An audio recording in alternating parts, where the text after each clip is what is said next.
ఆయుర్వేదం అంటే మనకు గుర్తొచ్చేది ఔషధాలు, మూలికలు. కానీ మనం ఊహించినది దీనిలో ఇంకొక కోణం ఉంది. ఆయుర్వేదంలోని భూతాల మీద ఒక స్పెషల్ బ్రాంచే ఉంది. దీనిని భూత విద్య అంటారు.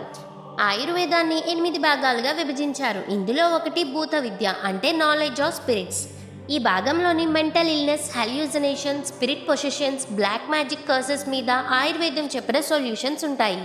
ఇవే కాకుండా పిశాచాలు, బ్రహ్మరాక్షసులు, ప్రేతాత్మలు వంటి వాటి గురించి కూడా దీనిలోని స్పష్టంగా వివరించారు. కొన్ని శతాబ్దాల క్రితం పామ్ లీవ్స్ మనుస్క్రిప్ట్స్లోని ఈ భూత వైద్య గురించి 4 విధాలుగా వివరించారు. మొదటిది స్పిరిట్ టైప్స్. పిరికితనం, దయ్యం, ప్రేత, యక్షిణి, విటల, వీటి లక్షణాలు, ఇవి ఎప్పుడు ఎవరిని పట్టుకుంటాయి, వీటిని ఎలా విడిపించాలి అనేది ఈ స్పిరిట్ టైప్స్లో ఉంటుంది. రెండవది హెర్బల్ ట్రీట్మెంట్స్. కొన్ని మెడికల్ రూట్స్, స్మోక్, ఆయిల్ని ఉపయోగించి స్పిరిట్ ఇన్ఫ్లుయెన్స్ని తగ్గించేవారు. ఉదాహరణకు తగారా, బ్రహ్మి, వాచ వంటి ఔషధాలు. మూడవది మంత్రాస్ అండ్ చాంట్స్. మానసిక సమస్యల వల్ల కలిగే హాల్యూజినేషన్స్, ఫియర్, సైకోసిస్ని బీజ మంత్రాస్ ద్వారా హార్మోనిక్స్ని స్టెబిలైజ్ చేసేవారు. నాలుగవది యోగిక్ డయాగ్నోసిస్. వ్యక్తి నడిచే విధానం, కళ్ళ వంకర, మాటలలో అసంబద్ధత ఇవన్నీ పరీక్షించి ఆత్మదేహంలో ఉందా లేదా అనే వివరాలు చెప్పేవారు. అయితే ఇంత శాస్త్రీయంగా ఉన్న ఈ భాగం ఆయుర్వేదంలో ఎందుకు మాయమైంది? బ్రిటిష్ ఎరాలోని ఈ బ్రాంచ్ను సూపర్ స్టిషన్గా డిక్లేర్ చేశారు. మోడర్న్ సైకియాట్రీ రైజ్ అవడంతో భూత విద్యని ఫ్రింజ్ సబ్జెక్ట్గా ట్రీట్ చేశారు. చాలా పామ్ లీఫ్ టెక్స్ట్లు నాశనమయ్యాయి. కొన్ని సీక్రెట్గా ఆశ్రమాల్లో దాచిపెట్టారు. ఇప్పుడు కొన్ని ఇన్స్టిట్యూట్స్ మాత్రమే ఈ నాలెడ్జ్ని ప్రిజర్వ్ చేస్తున్నాయి. వాటిలో ఒకటి బనారస్ హిందూ యూనివర్సిటీ.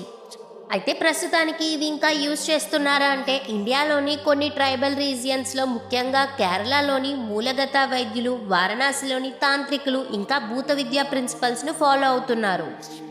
భూతాల గురించి నమ్మడం, నమ్మకపోవడం ఒక పక్కన పెడితే, మీరు ఊహించని ఏన్షియంట్ ఇండియాలో ఒక సైంటిఫిక్ అండ్ స్పిరిచువల్ ఇంటిగ్రేషన్ ఉండేది. ఆయుర్వేదం కూడా స్పిరిట్స్ని మైండ్, బాడీ, హెల్త్ సిస్టంలోని ఒక భాగంగానే చూసింది. చరక సంహితలో కూడా ఈ భూత విద్యకు సంబంధించిన కొన్ని విషయాలు ఉన్నాయి. ఉన్మాద అంటే మెంటల్ డిస్టర్బెన్స్. కొన్ని మెంటల్ ఇల్నెస్లు కేవలం సైకలాజికల్ కావు, ఇన్విజిబుల్ ఎంటైటీస్ అంటే అసుర, గాంధర్వ, పిశాచాల ఇన్ఫ్లుయెన్స్ కూడా ఉంటాయని చెప్తున్నాయి. అయితే వారణాసి, కేరళ, హిమాలయస్లోని కొన్ని సీక్రెట్ ఆశ్రమాల్లోని భూత విద్య మనుస్క్రిప్ట్స్ని సేఫ్గా ఉంచారు. వీటిని సర్వసాధారణంగా ఎవరికీ చూపించరు. తప్పనిసరిగా ఇనీషియేషన్ లేదా ట్రైనింగ్ ఉండాలి. ప్రేత విద్య అనే గ్రంథంలోని పోస్ట్మార్టం స్టేజ్లో ఉంటున్న వాండరింగ్ స్పిరిట్స్ అంటే ప్రేత, వీటికి సంబంధించిన స్టడీని ప్రేత విద్య అంటారు. ఇది కూడా ఒక హిడెన్ ఎక్స్టెన్షన్ అని ముని వైద్యులు నమ్ముతారు. అలాగే ఇంట్లో ఎవరైనా చనిపోతే శాస్త్రపూర్వకంగా చేసే పిండ ప్రదానం లాంటి క్రియలు ఎందుకు చేస్తారంటే భూత విద్య ప్రకారం వాటి వల్ల ఆత్మ ప్రేతగా మారకుండా శాంతిగా లోకాంతరం వెళుతుంది. వీటినే ఆయుర్వేదం, స్పిరిచువాలిటీ కలిపిన పద్ధతులు అంటారు.